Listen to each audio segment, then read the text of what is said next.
Hi there, I'm Brooke, the artist behind Aspire Art. I'm a mother, an entrepreneur, and a small business owner. And I've really just wanted to share my inner world for a while. So that's what this series is all about. So today I'm going to talk about burnout. I currently have burnout. It's not a super surprise for me. So there's a bunch of different forms of burnout, I believe. One of them is mental. There's times where I'm just inventing so much at once that it's actually a mental skill to try to take what I've drawn onto paper and make it into a 3D art that still works with physics, that is smooth, that feels good to hold and touch, and like translates from paper to ceramics. That actually does take a lot of effort to engineer sometimes. And so when I'm coming up with new designs, I am mentally exhausted at the end of the day. It's usually a really wonderful exhaustion, but it's still exhaustion. And then there's the other form of burnout, which is physical. There's times where I have literally stayed up till 1 in the morning just making one more thing. I have my Netflix on in the background and I'll just watch basically a couple of series in a show and just really get into a Zen moment and make as much as possible. And those lead to burnout, usually physically. I'll start to get some aches and pains in my hands even because, they want to be treated nicely. Repetition isn't the best for them. They like diversity. And so I've learned that I can't do physical burnout. It's really not good for the body. I balance that by having a yoga mat and some exercise equipment next to my studio. And I try to take 10-minute breaks to do different exercises. Usually it's a lot in the shoulders, but yeah, body maintenance really matters. And then there's another kind of burnout, and I don't know how to explain this one, what to call it specifically, other than slow long-term burnout. And that's the one that I believe I have right now. For you to be able to fully understand, let me explain how I used to be or what my usual is. I am an ambitious person.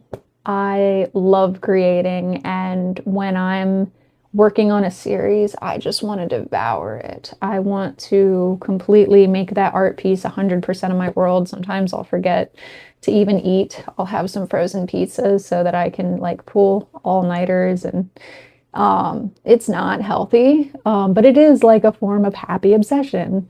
What do they call it? Hyperfixation. I have that. And it's not always bad. Sometimes it's really wonderful to be able to live in those worlds for a minute. It's like a very healthy form of disassociation. Making this painting, for example. When I do these paintings, nothing else exists. The only thing that exists is the brush stroke, the fairy that's living in the water, the dragon that's watching her. Nothing else in the world exists, and it's really beautiful flow state to be in. So I don't think that's something that I would recommend avoiding, but having balance is good. And Christmas time is usually when I lose my balance. And this is the same for a lot of potters, I've come to realize, or people that sell at markets. I have busy seasons and I have slow seasons. And my busy season definitely starts to ramp up from October. And then in December, I've had it to the point where there's so many cups flying off the shelves that I feel anxiety because I can't make more. It takes me a month to do a full kiln firing. And so I'll go to the market, I'll put all of my 12 pieces on the shelf. They'll all sell out that day, which is a great problem to have. But then I feel anxiety that my shelves are empty and I need to be able to offer people something. So for Christmas time, I've usually am just making 24/7. I also, until recently, had a very crappy kiln that needed a lot of babysitting, a lot of maintenance. I could only fire it about like 5 times before something wrong would happen to it, and I would have to learn how to be a mechanic. So thankfully, I've solved that bottleneck problem. I have a new kiln. I feel so blessed to have this new kiln. It saves me a lot of burnout, and I am able to produce a lot more and not feel like I'm exerting extra effort just to be able to fire. So that is beautiful. It's wonderful. It takes away so much stress. But up until recently, I've had that stress. And I love Christmas time. I love the fact that I can just literally make 24/7 and I feel justified to do it, and I feel validated because my cups are selling, people are enjoying it, they're becoming Christmas presents that people can put under the Christmas tree. Like, it's wonderful. It's basically like a little high the entire time. So I really don't have regrets. But afterwards, after Christmas time ends, it's now the slow season, and I generally have burnout. I try to give myself a month to recuperate. In the past, that's what I've done, is I'll usually not touch art at all for a full month. I'll just enjoy Christmas and New Year, and I'll be very gluttonous, and I'll be planning what to do in the future. And that takes up a lot of mental effort anyways. Like, what future dream life are we going to create? So that's good. This year, after Christmas ended, I realized that unless I want to supplement my income in some other way by getting a part-time job or something, which I don't because I have a little baby and I want to be a stay-at-home mom.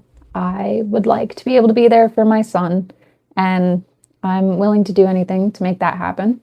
And so I realized that this time after Christmas, my busy season isn't going to end.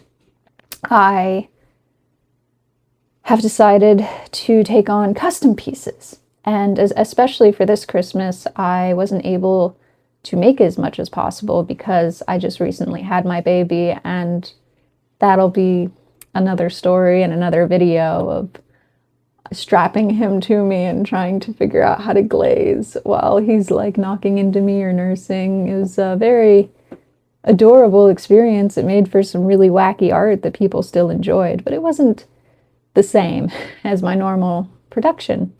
And so I did something I don't normally do, and I've opened commissions.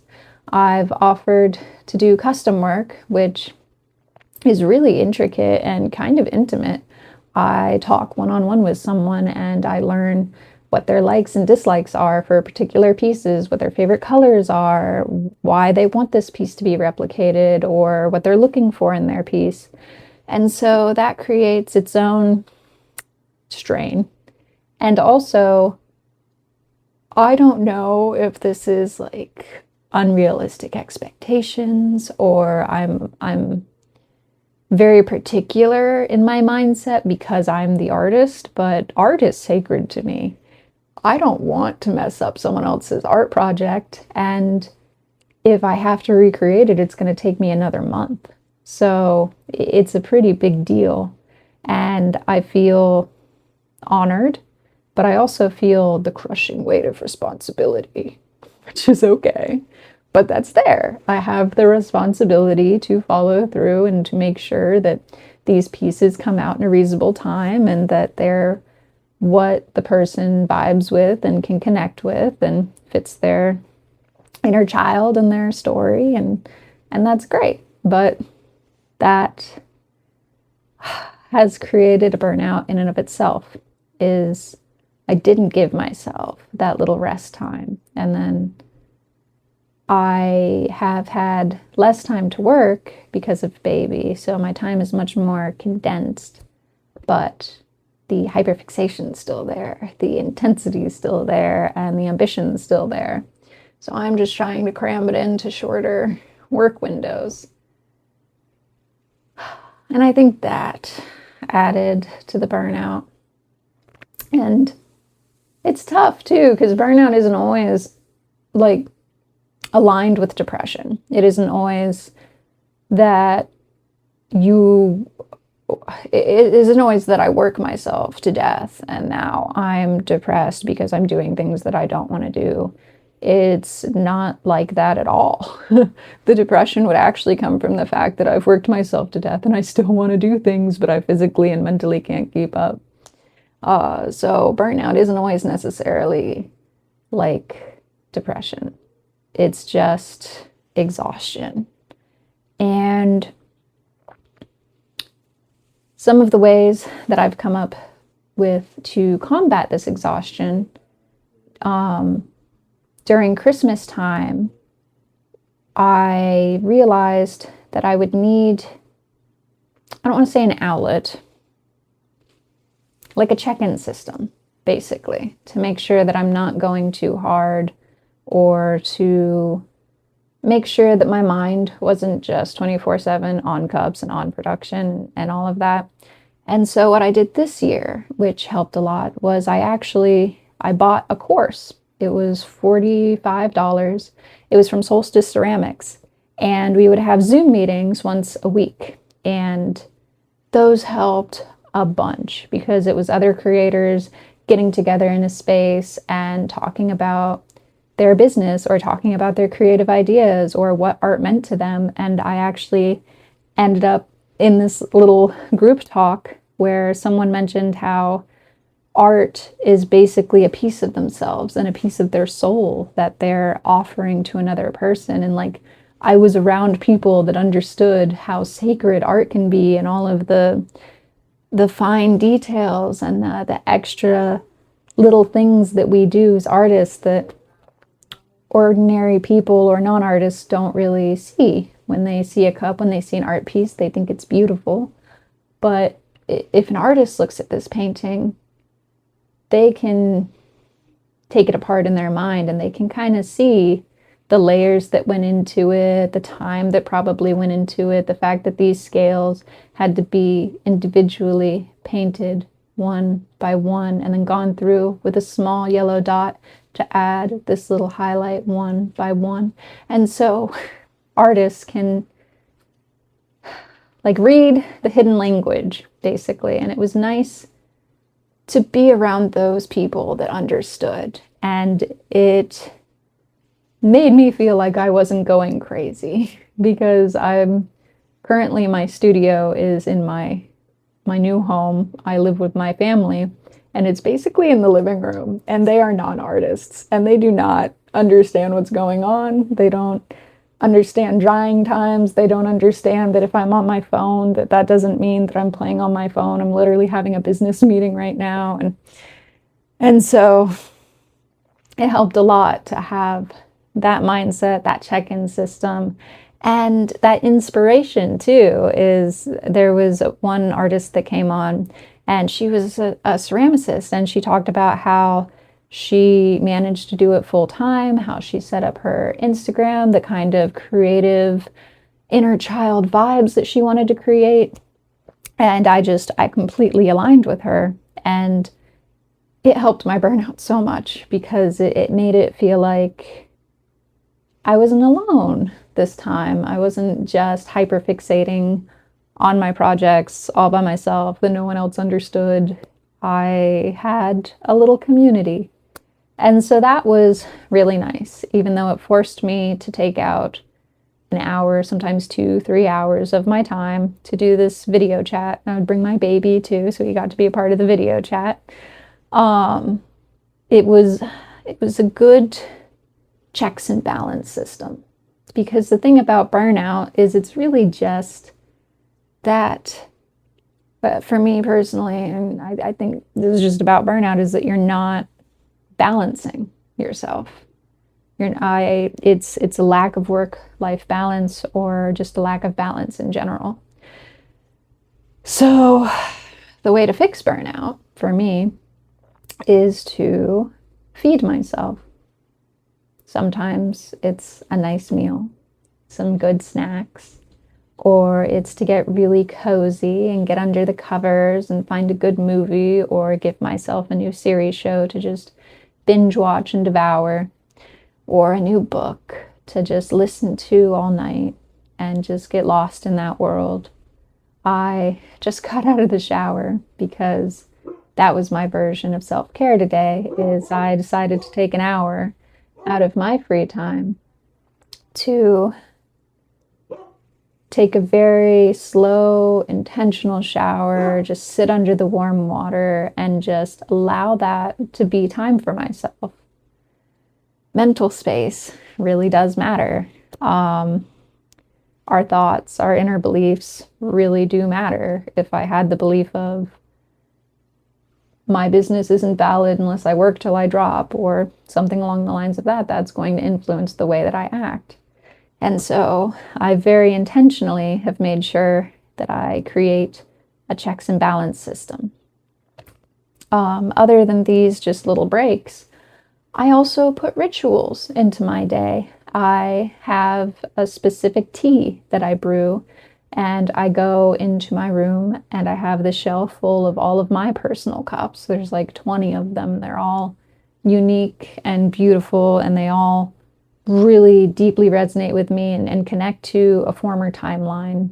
And so I get to go and I get to pick out that cup, and I feel like I have a relationship with my cups, and so I get to spend time with that cup and drink my warm tea and get ready to start working on art. But starting that ritual helps to get the momentum going. Even if there's burnout, there's still, this really lovely moment that I've created for myself that I get to enjoy, and that helps a lot. The other thing that I did is I, for a very long time, had studio ferrets. They would live in my studio and they would run free for the beginning part of when I did art, like the pre-art, while I'm setting up the studio and getting clay together. Sometimes they would stay out for the entire time, but if I really needed to focus, they would go up. But we always had ferret fun time. And ferrets, if you don't know, are like perpetual toddlers. They're wacky and whimsical, and they love to play fight. And I made them castles out of cardboard boxes, and I filled them with treats. And so they would run into the castles and try to find their treats for the day. And I would drag around the blanket with them. And so they would go on a magic carpet ride. And that ritual of just fun and play really helped with burnout a lot too, because it helped me keep perspective of why I'm doing this. What I want my art business to be, what I want my life to be, is not struggle.